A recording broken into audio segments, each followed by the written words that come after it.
Good morning, guys. I woke up super early. I just brought the dog out. I am going Greninja pre-order hunting right now for the Amiibo. Pre-orders will be out today, and it's the only way I can get Greninja. This is just for a stupid pre-order because the Amiibo doesn't even come out until May 29th. But you can't get it unless you pre-order it, and pre-orders are only extremely limited, and they're exclusive to Toys R Us. So people are going crazy right now. Yes, they were standing in line from 4 p.m.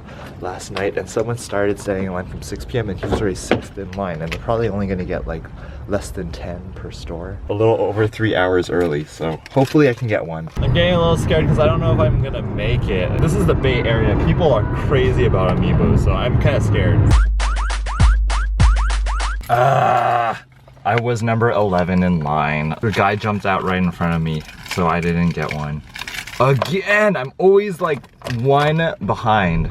Anyway, they came out and they said they only got 10, so I was like, ugh, sad times. People in line were saying that they actually went to the other Toys R Us first and there were already 10 people in line. They're like, yeah, don't even try. They got there at 5 a.m. and there was already 10 people in line. People are going crazy for these Amiibos. What's going on? What's going on, What's up, guys? I thought that I would do I'm not doing that right now, Gatsby. Anyway, I thought that I would do my top 5 favorite Amiibos and 5 least favorite Amiibos from waves 1, 2, and 3. You can check it out over here. The only Amiibos that I'm missing from this collection is Shulk, Villager, and Marth. Gatsby, come on. I'm trying to do a video right now. Give me a few minutes, okay? So let's start off with my bottom 5 least favorite Amiibo. And this is pretty much based off of aesthetics. So let's start off the list with number 5. This guy over here. I just think it's like so plain. All the Super Smash Bros. Characters have action-y poses. Pikachu doesn't have an action pose. And like if you're paying $13 for this figure, it's kind of like, is this all I'm getting? Number 4. This guy, Link. So I actually really like the figure and I really like his pose. It's really cool, super action-y. But as everyone says, the P stick over here versus its prototype, he's like really just like facing down. If you pull them back though, you'd be able to see how great his face isn't. So, number 3. An Amiibo that I don't have, Marth. Again, really like Marth's pose. The main thing I have a problem with is that face, Marth. What happened to his face? Especially when you compare him to Lucina, who's coming out. It's like Lucina has like such a great detailed face, and Marth is like, what happened? Number 2. Another Amiibo I don't have. Villager. I have 2 problems with him. I don't really mind the pose that much, but why did they have to stick his feet in those supporters? It looks like he's got like frozen in ice. The main problem I have is that his face doesn't look anything like him at all. The nose is way too low. If you look at like the picture on the box versus what he actually looks like, the nose is way too low. And the number 1 least favorite Amiibo, I'm sorry to say, is Luigi. I actually don't mind the pose at all. I like this pose. It's fine. The thing that I don't like about it is the stand. The stand ruins everything. Someone actually took out the stand and he actually totally stands fine like this, which I think would be so cool if they got rid of the stand. The other problem that I have with this pose is that it's hard to pose them and like stand them next to other Amiibos. I get what they're trying to do, but the stand just ruins it. Anyway, those are my least favorite Amiibos. I like all of the Amiibos, so these are just my least favorite ones. Let's move on to my top 5 favorite Amiibos now. Number 5. Mario. He looks so cool. He's really detailed and he always consistently looks good. It's not like Marth or Peach, whose faces change like depending on the Amiibo that you get. Mario's is consistently very good. Number 4. Captain Falcon. He has one of my favorite poses over here. So cool. I don't even really mind the stand because it's clear. What kind of action figure do you actually see like pose like this? He has a really cool design on his back over there. He just looks so cool. I know a lot of people really hate him. I don't know. I like it. I like the pose a lot. Number 3. Fox from Star Fox over here. Look at the detail that they have. Everything is here. He has like his gun. He has his reflector right there. He's in a like super action-y pose. So good, so cool. Number 2, Ike. When they announced Amiibos, I remember, he was the first one which I was like, I'm definitely gonna get him. Solid pose over here. One of the most detailed characters over here. And my number one favorite Amiibo is Pitt. He's like one of the tallest figures because of this stand over here. He has so much detail work. He has like detail work everywhere. I'm so excited for Palutena. His pose is awesome. My absolute favorite Amiibo so far. I think Palutena will look so cool. On Dark Pitt too. I have Pitt over here watching the top of the Amiibos on this side. I was gonna have either Dark Pitt or Palutena watch the Amiibos on this side. So those are my top 5 and bottom 5 Amiibos. What do you guys think? What are your top 5 favorite Amiibos and bottom 5 least favorite Amiibos? Put it in the comments below. And just an update for Wave 4, I am doing pretty well other than Greninja. Greninja is the only one that I don't have. I was able to pre-order all the other ones. And I need Villager and I need Marth too. I answered this before, but the stands that I have, they're just from the container store. They're just little plastic boxes.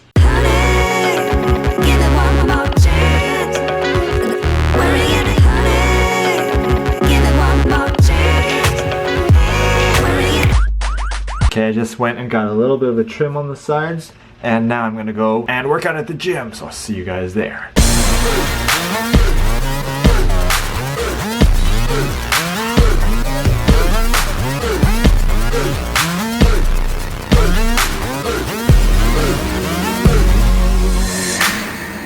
All the doggies.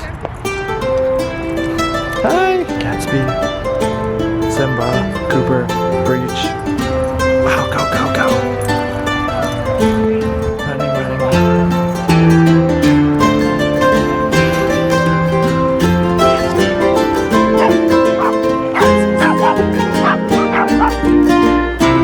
Where's Gatsby? Get it, Gatsby. Pull, pull. There you go. Go, go.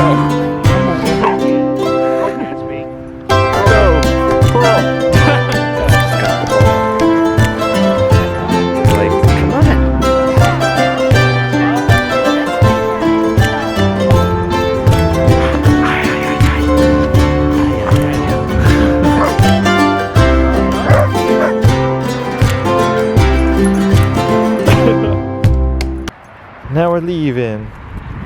Yeah? Tired? Come on. Eating his dinner. I'm gonna make some chicken again.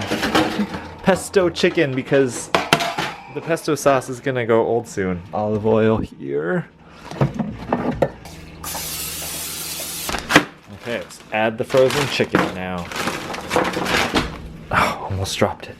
Oh, that's all that I have, so guess that's all we're making. Okay, we got the noodles going over here with our pesto sauce over here from Costco. That should be really good. All the noodles. The chicken's done. Everything's done. Woo! Dinner time. There we go. And I'm using the rest of this up, so let's use that on the chicken here. Deliciosos. Okay.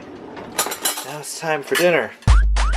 Hey guys, I just finished watching the Avengers, the Age of Ultron. Woo! And it's 1 a.m. in the morning.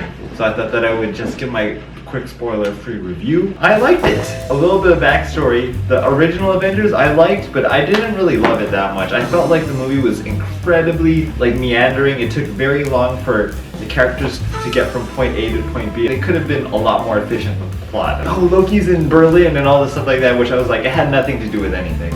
Anyway, this one I felt was a little bit better in being efficient, although they fit so much in this movie. Like, so much stuff happens. One thing that I really enjoyed about the movie was that there were a lot of big surprises. Like, I was actually surprised in this movie. Usually in these Marvel movies recently, I have been pretty much like, this movie is on autopilot, not surprised, and it's pretty much like watching the same movie over and over again. This one was actually pretty surprising because there was a lot of things that I didn't really expect that actually happened in the movie. It was very enjoyable. I know that all the fans will love this movie so much because even though I personally felt the movie was pretty long, it really could have been shortened very easily. I'm pretty sure fans of the movie will enjoy and really appreciate all the stuff that they put in. They made tons of references. Almost everybody shows up in this movie, almost. They're not going for making the best movie ever. All they're trying to do is trying to make a movie that would be very entertaining and that people would like. And I think in that sense, they really achieved that in this movie. I personally liked it better than the first one. First one, as I said, I was kind of like, hurry up and get like to the point. They're all like, oh, we don't want to be a team and all that stuff. I'm glad that they pretty much like skipped that and they're on to the next thing. But I was very, very happy with how they allocated pretty much an equal amount of time with each of the Avengers. It's not like the first one where Hawkeye and Black Widow were pretty much just sidelined. They were all pretty well developed, except for Bruce Banner, I feel. So my final review out of 4 stars for the Avengers would be 3 stars. It was good. If you saw it, what did you think? Put in the comments below. Anyway, it's getting so late. It's already past 1. We better go to sleep. Say goodnight. Good night, dude. Good night, YouTube watchers. Today is kind of a slow day for me vlog-wise, so I thought that I would actually share a story from college since I haven't done that in so long. A lot of you guys in the comments were like, that's my favorite part of your vlog. So I thought I would tell another college story. This one is about my most difficult and largest deliverable that I had to do, and was also my only overnighter